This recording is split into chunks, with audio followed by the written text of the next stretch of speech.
मुद्रा भद्राय राजते. जिथे शिवभक्त उभे राहतात तिथे बंद पडते भल्या भल्यांची मती.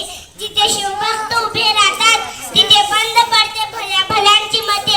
अरे मरणाची कोणाला भीती, अरे मरणाची कोणाला भीती.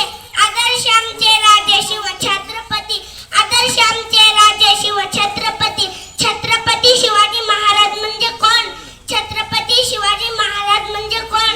छ म्हणजे 36 हत्तींचे बळ असणारे, त्र म्हणजे त्रस्त मोगलांना करणारे, प म्हणजे परत न फिरणारे, ती म्हणजे तिन्ही जगाला जाणारे, शी म्हणजे शिस्तप्रिय,